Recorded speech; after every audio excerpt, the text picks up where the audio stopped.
உச்சத்தை தொட்ட தங்க விலை. மீட்க முடியாத அடகு நகையை விற்பதற்கு இதுவே சரியான நேரம். இனியும் யோசிக்காதீங்க. உங்க தங்க நகைய அதிக விலைக்கு விற்க சிறந்த வழி prime gold hub. 9840551787. No compromise. உங்க சைடுலயும் எங்க சைடுலயும். It's a GT promise.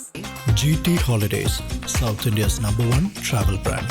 இந்த கிறிஸ்துமஸ இன்னும் அழகாக்க காஞ்சிபுரம் SM சில்க்ஸில் 60% வரை சிறப்பு தள்ளுபடி. அருகில் உள்ள ஷோரூமை இப்பவே. மக்களின் மன்னன், மாசற்ற அண்ணன், தமிழ்நாட்டினுடைய வருங்கால முதலமைச்சர், மக்கள் விரும்பும் முதல்வர் வேட்பாளர் அண்ணன் விஜய் அவர்களை வணங்கி உழைப்பால் உயர்ந்த சிகரம் கழகத்தினுடைய பொதுச் செயலாளர் மரியாதைக்குரிய ஐயா ஆனந்த் அவர்களுக்கும் தன்னுடைய பேச்சால், காந்த குரலால், வசீகர பார்வையால், நடையால், உடையால் மக்களை கட்டி போட்டுக் கொண்டிருக்கின்ற பாசத்திற்குரிய ஐயா நாஞ்சில் சம்பத் அவர்களுக்கும் உண்மையிலே 24 மணி நேரம் பத்துமா பத்தாதான்னு அண்ணன் ஈசிஆர் சரவணன் அவர்கள் சொல்லணும். எப்போ பார்த்தாலும் இயங்கிக் கொண்டே இருக்கிறார். ஒரு ஆற்றல் வளர்ந்த ஒரு செயல் வீரர், மாவட்ட செயலாளர் மரியாதைக்குரிய அண்ணன் ஈசிஆர் சரவணன் அவர்களுக்கும் இந்த நிகழ்வை சிறப்பாக நடத்தி கொண்டிருக்கின்ற மீனவரணி பொறுப்பாளர் செந்தமிழன் அவர்களுக்கும் இங்கு திரளாக கூடியிருக்கின்ற தளபதிகளுடைய சொந்தங்கள் உங்கள் அனைவருக்கும் என்னுடைய முதற்கண் வணக்கத்தை தெரிவித்துக் கொள்கின்றேன். அதாவது ஒரு கண்டிப்பான ஆசிரியர்கிட்ட ஒரு மாணவர் எப்படி இயல்பாக பேச முடியும், அதுபோன்று மாணவர் பருவத்தில் இருந்து ஐயா நாஞ்சில் சம்பத் அவர்களுடைய பேச்சை வியந்து பார்த்து கொண்டிருந்த பல்லாயிரக்கணக்கான மாணவர்களில் நானும் ஒருவர். இன்று ஐயா அவர்கள் பக்கத்தில் உட்கார்ந்து இருக்கிறாங்க. ஏற்கனவே ராணிப்பேட்டை பொதுக்கூட்டத்தில் பேசும்போதே கைகாலெல்லாம் ஆடிச்சு. இப்போ பேசும்போது ஒரு நடுக்கம், ஒரு பதட்டம் இருக்கு. என்னதான் இருந்தாலும் பேச்சாற்றலில் பேராசிரியர் ஐயா நாஞ்சில் சம்பத் அவர்கள் என்பதில் எந்த மாற்று கருத்தும் கிடையாது. மீனவர்களுக்கு ஒரு பிரச்சனை என்றால் குரல் கொடுக்கக்கூடிய ஒரு தலைவராக அண்ணன் விஜய் அவர்கள் இருக்கிறார்கள். நான் இதை பொத்தாம் பொதுவாக சொல்லவில்லை. 2011 ஈழத் தமிழர்களிலே சிங்கள ராணுவம் எப்படி ஈழத் தமிழர்களை அடித்து கொலை செய்ததோ அதே போன்று தமிழ்நாட்டு மீனவர்களை சிங்கள ராணுவம் துப்பாக்கியால் சுட்டு படுகொலை செய்யப்பட்ட போது தன் பின்னாடி திரண்ட லட்சக்கணக்கான ரசிகர்களை திரட்டி 2011 நாகப்பட்டினத்திலே மிகப்பெரிய ஒரு ஆர்ப்பாட்டத்தை முன்னெடுத்த ஒப்பற்ற தலைவர் அண்ணன் விஜய் அவர்கள்.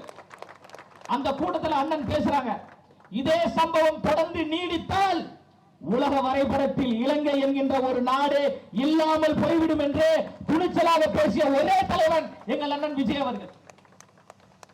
மீனவ சமுதாயத்தினுடைய உழைப்பு என்பது சொல்லன்னா பல்வேறு துயரத்திற்கு உள்ளாகக்கூடியது. மழையிலும் வெயிலிலும் நமக்காகத்தான் மீன் பிடிக்க செல்கிறார்கள். அந்த மீனவர்களுடைய நலனுக்காக இந்த திமுக ஆட்சி என்ன செய்தது? தேர்தல் வாக்குறுதியில் அள்ளி இறைத்தார்களே. அண்ணன் செந்தமிழன் அவர்கள் சொல்வது போன்றுதான், வாயை திறந்தாலே பொய் பித்தலாட்டத்தனத்தை செய்து கொண்டிருக்கின்ற ஒரு கட்சியாக திமுக இருக்கு. அதனால்தான் தொடர்ந்து எல்லா மேடைகளிலும் நாங்கள் தொடர்ச்சியாக இது இடியாப்ப ஆட்சி, டிமிக்கி ஆட்சி என்று சொல்வதற்கு காரணம் என்னவென்றால் வாக்குறுதிகளை கொடுத்து மக்களை ஏமாற்றி கொண்டிருக்கின்ற ஒரு அயோக்கியத்தனமான ஆட்சியாகத்தான் இன்றைய ஆட்சி நடந்து கொண்டிருக்கு. தேர்தல் வாக்குறுதியில திமுக சொல்லியிருக்காங்களா இல்லையா?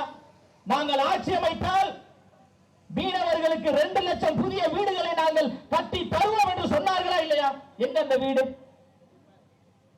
கச்சத்தீவை நாங்கள் மீட்பதற்கு நடவடிக்கை எடுப்போம் என்று சொன்னார்களா இல்லையா? கச்சத்தீவை கொடுத்த எந்த அயோக்கிய யார் கொடுத்தா? கச்சத்தீவை கொடுத்ததே திமுக தான். இப்ப அந்த கச்சத்தீவை நாங்கள் மீட்போம் என்று சொன்னீங்களே, இந்த 4.5 ஆண்டுகள் அந்த கச்சத்தீவை மீட்பதற்கு உண்டான ஏதாவது ஒரு செயல்பாடை இந்த திமுக ஆட்சி செய்ததா? மனசாட்சியை தொட்டு சொல்லுங்க. ஏதாவது ஒரு போராட்டம், ஏதாவது ஒரு ஆர்ப்பாட்டம், முதலமைச்சரை பிரதமரை பார்த்தது, ஜனாதிபதியை பார்த்தது என்று ஏதாவது ஒரு செயல் திட்டத்தை திமுக செய்ததா? கிடையாது. சேதமடைந்த, ஏற்கனவே சேதமடைந்திருக்கின்ற அந்த மீனவர்களுடைய வீடுகளுக்கு பதிலாக புதிய வீடை நாங்கள் கட்டித் தருவோம் என்று வாக்குறுதியில சொன்னீங்க. செஞ்சீங்களா? செய்யல. மீனவர்கள் அதிகமாக வசிக்கக்கூடிய பகுதிகளில் நாங்கள் புதிய பள்ளிக்கூடங்களை உருவாக்கி தருவோம் என்று சொன்னீங்களே, செஞ்சீங்களா? அப்ப இந்த 4.5 ஆண்டுகளாக மக்களை ஏமாற்றிக் கொண்டிருக்கின்ற ஆட்சியாக திமுக ஆட்சி இருக்கு. இந்த பல இடங்கள்ல நான் பேசியிருக்கேன். ஆனா இந்த பனையூர் என்பது ரொம்ப ஒரு உணர்வு பூர்வமான ஒரு இடமாக இருக்குது. காரணம் என்னவென்றால், தமிழ்நாட்டினுடைய அரசியலை சில ஆண்டுகள் ராமபுர தோட்டம் தீர்மானித்தது. தமிழ்நாட்டினுடைய அரசியலை சில ஆண்டுகள் போயஸ்காரன் தோட்டம் தீர்மானித்தது. தமிழ்நாட்டினுடைய அரசியலை அண்ணா அறிவாலயம் சில ஆண்டுகள் தீர்மானித்தது. தமிழ்நாட்டு அரசியலை இனி வருங்காலங்களில் பனையூர் தீர்மானிக்க போகிறது. இந்த பனையூரில் தான் எங்க கட்சியினுடைய தலைமை அலுவலகம் இருக்கிறது. இந்த பனையூரில் தான் என் தலைவன் அண்ணன் விஜய் அவர்களும் இருக்கிறாங்க. இனி தமிழ்நாட்டு அரசியலின் மைய புள்ளியாக இந்த பனையூர் இருக்கும். இந்த பனையூரில் நின்று பேசுவது மிகப்பெரிய ஒரு உணர்வை ஏற்படுத்தியிருக்கு. எங்களை பார்த்து கொள்கையற்றவர்கள் சொல்றீங்களா? நாங்கள் கொள்கை சார்ந்தவர்கள். எங்களுடைய கொள்கை என்பது அண்ணல் அம்பேத்கர் எங்களுடைய கொள்கை, தந்தை பெரியார் எங்களுடைய கொள்கை, அம்மையார் அஞ்சலி அம்மாள் அவர்கள் எங்களுடைய கொள்கை, அம்மையார் வேலு நாச்சியார் அவர்கள் எங்களுடைய கொள்கை. இந்த மண்ணுக்காக மக்களுக்காக உழைத்த போராடிய பெரும் தலைவர்கள் எல்லோருமே எங்களுடைய கொள்கைகள் கோட்பாடுகள் தான். சமூக நீதிக்காக, சமத்துவத்திற்காக, ஜனநாயகத்திற்காக, மாநில உரிமைக்காக, இருமொழி கொள்கைக்காக, தமிழ்நாட்டை மீட்க வேண்டும், தமிழ்நாட்டை பாதுகாக்க வேண்டும் என்று போராடி கொண்டிருக்கின்ற லட்சக்கணக்கான தோழர்களை கொண்ட ஒரே கட்சியாக தமிழக வெற்றி கழகம் இருக்கு.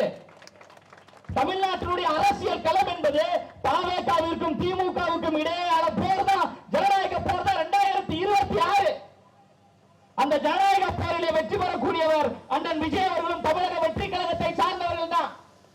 இங்கே திரளாக கூடியிருக்கின்ற இந்த கூட்டம் ஒன்று பணக்காரர்கள் கூட்டம் கிடையாது. எல்லோரும் பாமர குடும்பத்தை சார்ந்தவர்கள், ஏழை எளிய குடும்பத்தை சார்ந்தவர்கள்.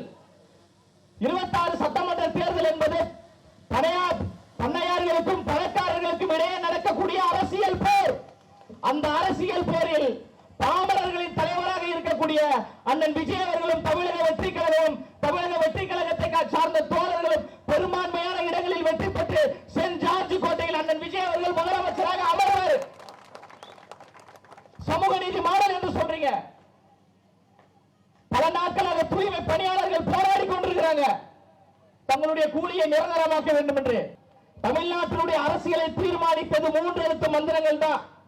நான் மீண்டும் மீண்டும் இதை சொல்வதற்கு காரணம் என்னவென்றால், மக்கள் மறக்கலாம், ஆனால் நினைவுபடுத்த வேண்டிய கடமை எங்களுக்கு இருக்கு.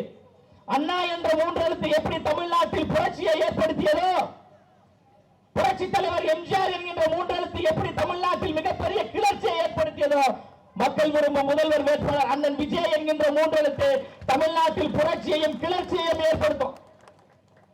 இந்த மண்ணுக்கான மக்களுக்கான உண்மையும் நேர்மையுமான ஒரு ஆட்சியை கொடுக்கணும்னு நினைக்கிறார். ஒரு சமத்துவ ஆட்சியை கொடுக்க வேண்டும் என்று நினைக்கிறார்.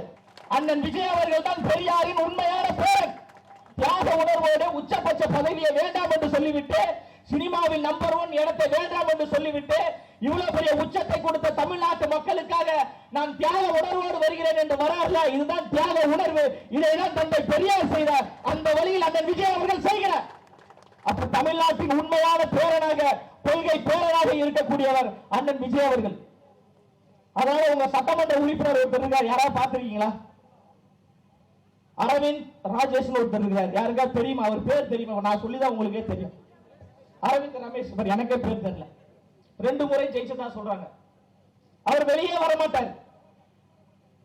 பெரும் வெள்ளம் வருகின்ற பொழுது, மக்கள் நீரில் மூழ்கி கிடக்கின்ற பொழுது, பாதிக்கப்படுகின்ற பொழுது, மக்களுக்காக வெள்ளத்தில் இறங்கி உதவி செய்யக்கூடிய மிகப்பெரிய ஆற்றல் படைத்தவர்கள் தான் இந்த பகுதியை சார்ந்த தமிழக வெற்றி கழகத்தை சார்ந்தவர்கள், அண்ணன் ஈசியா சரவணன் அவர்கள் உட்பட.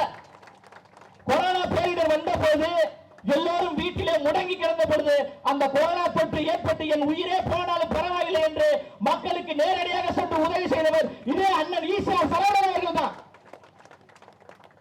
மண்ணுக்காக மக்களுக்காக எப்படி தலைவர் அவர்கள் தியாக உணர்வோடு உழைக்க வேண்டும் என்று வந்திருக்கிறாரோ, அதே போன்றுதான் அவர் பின்னாடி இருக்கின்ற கோடிக்கணக்கான தம்பிமார்கள் நாங்களும் எங்கள் உயிரை கொடுத்து மக்களுக்காக நாங்கள் உதவி செய்வதற்கு தயாராக இருக்கிறோம்.